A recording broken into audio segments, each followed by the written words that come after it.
12.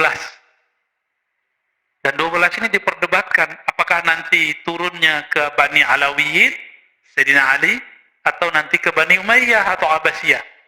Karena pembahasannya panjang, kita skip aja dulu. Ya. Nanti debat lagi ulama ahli sejarah yang pro Syiah atau pro ahli sunnah. Nah, kita menghindari itu, Pak. Menghindari perdebatan ini sementara. Karena hadisnya waktunya tidak cukup. Hadis kedua membahas yang sama, sekarang hadis yang ketiga. Ini yang paling penting, karena judulnya tentang karakter atau tanda-tanda kedatangan Imam Al-Mahdi. Apa arti Al-Mahdi? Apa arti Al-Mahdi? Ada Hadi, ada Al-Mahdi. Apa artinya? Hadi yang maha memberi hidayah, petunjuk. Al-Mahdi yang diberi hidayah. Lalu ada yang bersama beliau, namanya Al-Mahdiyin. Al-Mahdiyin ini mulai dari awal Nabi Muhammad SAW berjuang sampai akhir zaman ada Al-Mahdiyin. Mereka lah yang mempersiapkan kemunculan Al-Mahdi, mempersiapkan tentara Al-Mahdi. Dan kalau umur panjang, nanti mereka berlanjut. Kalau tidak, maka berganti. Mereka wafat, berganti. Maka saya terhibur sedikit lah dengan hadis ini. Kita sedih, Pak. Ulama, kiai kita, habaib kita di luar negeri, di dalam negeri banyak yang meninggal. Terhiburnya gimana? Allah tidak akan pernah membiarkan bumi kosong dari kekasih-kekasihnya. Karena kalau nggak ada lagi kekasih Allah, kiamat bumi. Al-Mahdi belum muncul. Dajjal belum muncul. Ya'juj Ma'juj belum muncul. Ini kalau tidak faham hadis ini dengan baik, kacau. Dikira Ya'juj dulu. Enggak. Dajjal dulu baru. Ma'juj nanti belakangan. Dikira terbit matahari dulu. Enggak. Nanti itu. Ya, nanti itu semua. Baik. Dari Abdullah ibn Mas'ud radhiyallahu taala anhu, dari Nabi SAW. Nah, ini hiburan juga buat kita. Biar gak galau-galau amat, Pak. Tiap hari dengerin innalillahi wa inna ilaihi rajiun. Gak tahu malam ini, mungkin besok ada yang diambil Allah. Kita gak tahu. Jangan takut, Pak. Kalaupun diambil, minta, ya Allah, kalau engkau ambil, tolong husnul khatimah. Ya. Kalau tidak engkau ambil, tolong hidupkan kami, mempersiapkan diri kami untuk bertemu engkau. Jadi nggak ada takut orang beriman itu. Ustadz, anak istri saya gimana? Lah, tenang aja ya. Nabi Isa nggak ada bapaknya, hidup. Ya, ada nggak bapaknya? Hidup. Imam Bukhari yatim, Pak. Sekarang disebut namanya, tidak ada orang belajar hadis kecil menyebut namanya, betul? Ya, baik. Lau lam yabqa minad dunya ila yaumun la tawwalallahu dzalikal yaum. Seandainya tidak tersisa dari dunia ini kecuali satu hari, Imam Mahdi belum keluar, la tawwalallahu dzalikal yaum. Allah akan panjangkan hari itu hatta yab'atsa fihi rajulan minni, sehingga Allah mengutus. Kalimatnya mengutus, Bapak. Jadi Al-Mahdi itu utusan, ini kata kunci. Al-Mahdi itu mab'us, diutus. Bedanya dia bukan Rasul, bukan Nabi. Mab'us. Utusan berarti agen-agennya Allah. Rajulan minni, keturunanku.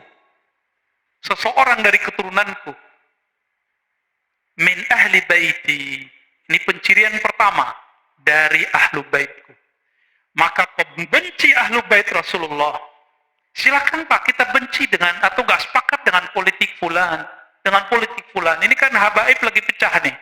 Ada yang pergerakan ini, ada yang pergerakan ini. Udah, itu biarin, itu hak mereka. Kan mereka juga manusia. Mereka emang gak boleh beda politik. Kan boleh-boleh aja. Antum boleh berbeda politik dengan aneh, boleh. Aneh juga boleh toh. Jadi jangan pernah paksa kita ikut politik antum. Sebagaimana kami tidak boleh memaksa jamaah ikut pikiran politik kami. Karena politik itu ra'yu, pemikiran murni, bukan dari Allah. Boleh berbeda kita. Jangan paksa. Walaupun kita beda dengan para habaib, para zuriat Rasulullah, tapi nggak boleh kemudian meragukan bahwa mereka ini punya nasab kepada baginda Nabi Sallallahu Alaihi Wasallam. Mungkin mereka ada yang mewarisi nasabnya saja, ada yang mewarisi nasab plus akhlaknya. Itu aja bedanya. Ya. Iwat ismuhu ismi. Iwat. Ini terjemahan yang banyak keliru orang-orang. Kalau terjemahan bebasnya kan sama namanya dengan namaku. Tapi terjemahan aslinya bukan itu. Iwat. Wata'a. Itu berkesesuaian. Nyatu. Mirip. Namanya dan namaku. Dalam bahasa Arab, nama itu ismun. Isim. Itu berbeda dengan nama dalam bahasa kita. Ismun itu maknanya kata Imam Al-Bajuri dalam syarah dan hasyiah beliau, al-wasam wal-ulu was-sumu. Tanda dan ketinggian derajat. Jadi kalau diterjemahkan versi ilmu bahasa, ketinggian dan tanda-tanda yang ada padaku diwarisi olehnya. Itu. Nabi itu di bedah dadanya waktu sadar atau lagi mimpi? Sadar. Imam Mahdi waktu mudanya, kecilnya sudah di bedah dadanya lagi sadar. Bukan mimpi. Oke? Berarti dia tahu nggak dia Mahdi? Dia tahu. Tapi Allah buat orang tidak sadar. Karena nggak mungkin Imam Mahdi atau yang akan menjadi Mahdi itu seorang yang ember. Bisa dibunuh Pak nanti. Seperti Buhairah mengatakan, hei Abu Talib, jika engkau bawa ini anak ini Nabi. Jika ketahuan bahwa dia seorang Nabi, padahal nggak ada ember. Abu Talib nggak ember. Seorang Muhammad bin Abdullah muda nggak ember. Nggak pernah ngaku saya Nabi. Tapi orang-orang ahlul kitab yang ngerti kitab. Kalau sekarang ya ulama lah yang jago-jago baca kitab yang aneh-aneh, yang unik-unik. Itu akan mengenal dengan keilmuan mereka, itulah Al-Mahdi. Jadi nggak mungkin di luar jalur ulama yang mengerti hadis, ulama yang mengerti ilmu akidah, dia pakarnya ilmu umum, nggak mungkin mengerti ilmu ini. Backgroundnya bukan ilmu agama, bukan orang yang mengerti hadis-hadis ini, cuma mengerti lewat terjemahan. Bagaimana mungkin dia mengerti bahwa sosok yang dia katakan Mahdi itu Mahdi? Buhairah, dia hafal Pak Bible, perjanjian lama, perjanjian baru. Maka dia tahu pencirian Al-Mahdi. Kenapa? Yesus alias Nabi Isa, apa katanya? Inni mubasyirun birrasulin ya'ti min ba'di ismuhu Ahmad, surat Shaf. Aku dapat tugas dari Allah untuk mengabarkan kepada kalian kemunculan seorang Rasul namanya Ahmad. Tugas itu tugas Nabi Isa. Maka selesai tugasnya umur 33 diangkat. Nanti ada tugas baru lagi. Ya, nanti di akhir zaman ini gak lama lagi Pak. Kenapa kita bilang gak lama? Karena hadis berikutnya mengatakan apa? Si Al-Mahdi yang namanya, isimnya, tanda-tanda dan ketinggian derajatnya mewarisi dari ketinggian derajat dan tanda-tandaku. Sama denganku, sama dengan ayahandaku. Jadi ini bukan nama KTP, bukan nama paspor. Ya. Jadi jangan terjebak pada pencirian nama yang zahir, ciri fisik yang zahir. Fisik yang zahir, nama yang zahir itu setelah islah. Apa arti islah?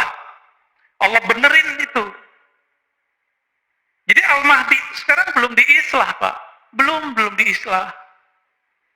Belum dibenerin fisiknya. Jadi enggak, kalau antum jidatnya lumayan ya. Coba buka jidatnya dikit. Wah, dia bisa jadi calon nih. Calon Mahdi Pak. Tor, beneran lagi. Jangan halu ya.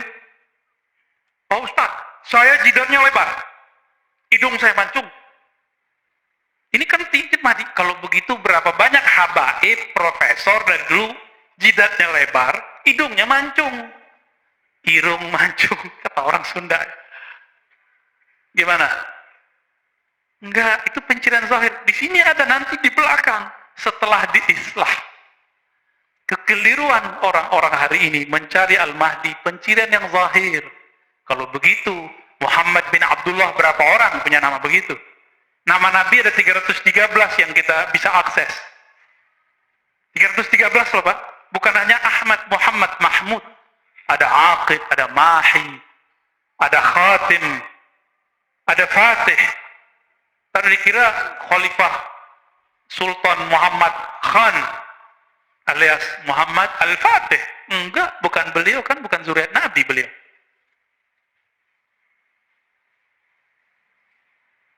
Apa penciriannya tadi? Bukan nama KTP, bukan nama paspor, bukan nama pemberian ayah, bukan. Itu sumu wal alam al-wasm, ketinggian derajat dan tanda-tanda yang ada pada Nabi Sallallahu Alaihi Wasallam. Gitu, ya. Oh Ustaz, saya mimpi. Lah kalau antum mimpi, aneh mimpi juga. Apakah ada Al-Mahdi? Enggak, bukan mimpi penandanya. Betul, mimpi pertama Nabi, itulah wahyu pertama. Tapi kapan mimpi pertama Nabi? Dalam hadis Bukhari dikatakan, awal wahyu itu ar-ru'ya as-salihah. Yara misla falakis subah. Mimpi pertama Nabi, itulah wahyu pertama Nabi. Loh, kapan Nabi mimpi pertama? Umur 25? No, sebelum itu. 40 sebelum itu. Jadi Nabi itu suka menyendiri sejak kapan, Pak? Sejak menikah atau sebelum menikah? Sebelum menikah udah suka menyendiri. Tapi ru'ya itu bukan hanya mimpi, tapi bisa visualisasi. Beliau melihat di alam sadar dan bawah sadarnya. Ini yang bisa menjelaskan orang-orang psikolog dan ahli neurologi. Bahwa ada sadar, alam bawah sadar, ada supranatural, ada supernatural. Supernatural inilah alam hakiki di dalam diri kita. Yang dulu disebutkan oleh Nabi. Ar-ru'ya juz'un minan nubuwah. Mimpi yang begitu yang dari Nabi. Warisan kenabian. Jadi nggak semua mimpi. Coba bayangkan. Mimpi ketemu Allah aja bisa halu, Pak. Ada yang nggak mimpi. Sidi Syekh Abdul Qadir Jilani, Kutub Rabbani, Syekh Abdul Qadir, itu dalam keadaan jaga ketemu Allah. Tapi dia tahu karena dia punya ilmunya. Imam Syekh Abdul Qadir Jilani ini akidahnya kuat, syariatnya mantap. Maka dia tes yang aku Tuhan nih. Jadi Tuhan bisa dites, Pak. Berani nggak ngetes Tuhan? Nabi Ibrahim berani. Ya Rabb, boleh dong buktiin kalau engkau Tuhan. Beliau sudah tahu itu Allah. Gimana caranya? Ya gimana cara menghidupkan sesuatu yang mati? Apa kata Allah? Awalam tu'min? Kamu gak percaya? Ya Rabb, aku percaya. Tapi biar hati itu tenang. Liyatma'inna qalbi. Supaya hatiku tenang. Itu boleh dites begitu, Bu. Ada ilmunya, ilmu akidah. Maka Nabi Ibrahim itu disebut ummah, Abu Tauhid, Bapak Tauhid. Hanya ilmu Tauhid yang bisa ngecek ini Mahdi asli atau Mahdi palsu. Mau dia mimpi ketemu Allah, mimpi ketemu ini. Ternyata hanya satu yang tidak salah halu. Mimpi ketemu baginda Rasul SAW. Di sebanyak wali-wali di dunia yang mimpi ketemu Nabi. Terus di antara mereka siapa yang wali? Siapa yang Mahdi? Kan bisa aja diklaim Pak salah satunya Mahdi. Nah, maka nggak cukup tanda-tanda itu. Harus ada yang kedua. Ism maknanya sumu, ketinggian ilmu. Ilmunya sangat tinggi. Maka di kitab ini disebutkan bahwa 4 pencirian Khatmul Aulia. Khatmul Aulia ini puncak kewalian di akhir zaman. Nih kita bagi aja Pak ya. Biar clear masalahnya, tapi nggak akan clear sampai nanti. Kalau nggak ketemu 4 ilmu ini pada orang yang ngaku Mahdi atau diklaim sebagai Mahdi itu, maka dia bukanlah Al-Mahdi, tapi dia halu atau cuma diklaim oleh orang. Pertama punya ilmu al-badi'i, pakai hamzah. Ilmu nasab alam semesta, asal usul alam semesta, bukan pakai mimpi Pak. Dia kalau ngelihat antum nih tahu, oh kamu ruh, kamu dulu si Anu. Hanzalah ketemu Salman, Salman ketemu sahabat. Apa kata sahabat ini? Kamu kok tahu saya? Apa jawaban beliau? Arafat ruhi ruhak. Ruhku sudah kenal engkau sebelum ketemu di sini. Makanya ada namanya Habib Mahdi di Paru. Udah meninggal Pak, Allah yarham. Ya. Luar biasa waliullah. Beliau belajar ke Mekah, itu ketemu seorang syekh, langsung disebutkan nasabnya. Kamu anak sianu, sianu. Pada baru pertama ketemu. Pencirian wali. Ini baru satu. Berarti dia wali nih. Wali yang tinggi. Ulu, sumu. Punya kualitas yang tinggi. Dia tahu ya namanya ruh yang ada di pohon, maka Nabi bisa memanggil pohon. Wahai pohon kurma kesini. Datang pohon kurmanya. Dan beliau dikenali oleh alam semesta ketika beliau jalan-jalan di pegunungan Mekah. Itu pohon-pohon, batu-batunya apa? Assalamualaikum ya Rasulullah. Itu belum dimasyhurkan. Jadi an-nabi ya'rif bi'annahu nabi qabla al-ba'thi. Nabi itu tahu bahwa dia nabi sebelum dia dimasyhurkan oleh Allah. Al-Mahdi juga tahu. Enggak tebak-tebakan, Pak. Ini keselamatan dunia, nggak main tebak-tebakan kita, apalagi cocok logi. Maka kita ketat sekali untuk masalah ini. Buka kitab hadisnya, kita cari penjelasan ulamanya. Nggak mau kita main-main dalam bab ini. Masa pakai WA doang ketahuan Imam Mahdi kan? Masa pakai mimpi doang ketahuan Imam Mahdi? No. Nggak ada cerita. Harus detail, Pak, harus detail. Orang milih presiden, gubernur, wali kota, bahkan milih takmir masjid aja harus hati-hati. Benar nggak? Selamat pensiun Pak Bambang. Kok nyambungnya ke sono ya? Harus ada pencirian ilmu ini. Ini baru ilmu pertama, Pak. Saya belum bacakan ilmu kedua, ketiga, keempat. Ya. Bisa mundur semua yang aku Imam Mahdi sekarang. Dia tahu nggak dia dulu siapa? Karena Allah mengatakan, alastu bi rabbikum. Hei, aku dulu adalah alastu bi rabbikum. Bukankah aku Rabbmu? Maka para arwah menjawab, bala syahidna ya Rabb, benar, kami menyaksikan engkau. Dulu antum di mana tuh? Namanya siapa? Makomnya apa? Kalau tahu, bisa jadi Imam Mahdi, bisa jadi pengikut Imam Mahdi. Belum tentu dia Imam Mahdi. Jadi antum tahu aja belum disebut Imam Mahdi. Itulah ilmu yang disembunyikan Nabi di kolbunya. Maka beliau ngomong, kuntu nabiyyan wa adam munjadilun baina ma'in wa tin. Hadis Imam Al-Hakim disahihkan oleh beliau. Aku ini sudah nabi dulu. Kalian belum ada, Nabi Adam ini belum ada. Itu nabi di alam mana itu, Pak? Nah, ini yang disebut alam azaliyah atau alam ruh. Apa ulama kita beda pendapat mengenai nama alam ini. Karena kalau ahli akidah, azali nggak disebut alam. Tapi kalau versi ilmu hakikat, itu disebut alam. Ya, karena alam itu kullu ma siwallah, segala sesuatu selain Allah. Gimana Pak? Tegang Pak Bambang. Lalu ada pencirian berikut ketika muncul Al-Mahdi. Jadi kapan Al-Mahdi muncul?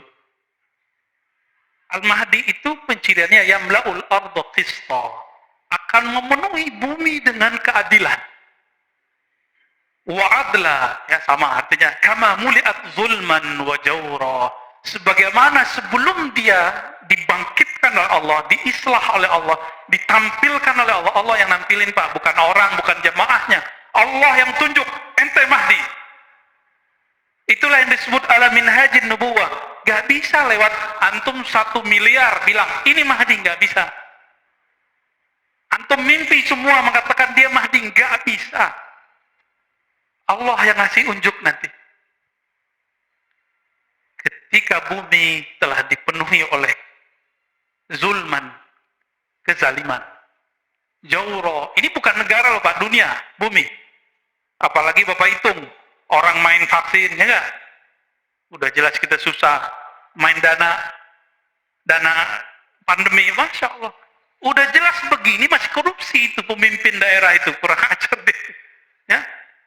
Untuk dia masih mengira vaksin itu segala-galanya bisa menyelesaikan masalah, nanti dia bisa kampanye lagi. Yang ngerti dia peta alam semesta. Udah begini kejadiannya, tanya sendirilah sama ahli ekonomi. Orang ekonominya nggak yakin Pak 5 tahun ke depan bisa pulih. Apalagi ahli ma'rifatullah yang dia mengerti pergerakan kudrat iradat Allah. Mereka ngerti ujung ini nggak ada ujungnya. Ujungnya cuma Dajjal keluar 40 hari, Al-Mahdi bersama Isa membunuh Dajjal. Udah selesai masalah. Baru muncul daulah ala minhajin nubuwah. Negeri Kemah Ripah Loh Jenawi kata orang Jawa itu, ya. Tapi bukan hanya di sini. Pusatnya nanti di Mekah, pusatnya nanti di Madinah. Apa yang dilakukan? Ketika bumi ini dipenuhi semuanya, benar gak? Ini udah sepakat nggak? Kalau pandemi ini ada orang yang buat, sepakat nggak? Mungkin nggak virus tiba-tiba sendiri? Nggak mungkin kan? Nggak mungkin. Adakah sesuatu di dunia sengaja? Ya mungkin, tanya sendiri sama teman-teman kita orang-orang yang ahli kesehatan, ahli kimia. Nggak ada. Ya. Nggak ada ceritanya kera jadi manusia, kera melakukan observasi atau melakukan eksperimen ke diri sendiri, bisa nggak?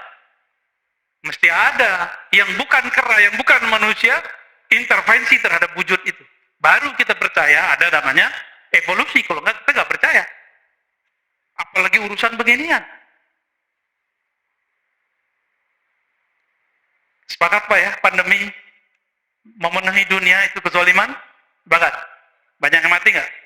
Bukan hanya orang yang mati, usaha mati, perusahaan banyak mati, negara bangkrut, bener. Beberapa negara sekarang itu nggak sanggup beli vaksin, kita masih sanggup Pak, walaupun ngutang. Udah bangkrut kita udah. Jadi kalau dihitung-hitung bangkrut, cuma nggak tahu ini psikologi orang-orang ngurusin negeri ini, nggak tahu siapa yang bisikin. Jangan buat panik, jangan panik, bener sih. Cuma kita harus tahu juga sebenarnya apa yang terjadi sekarang, kita harus tahu juga. Tapi jangan sering-sering tahu. Jadi buat enakan jadi orang yang pura-pura bodoh daripada orang yang banyak tahu. Ntar banyak galau aja Pak. Banyak tahu yang nggak penting maksudnya.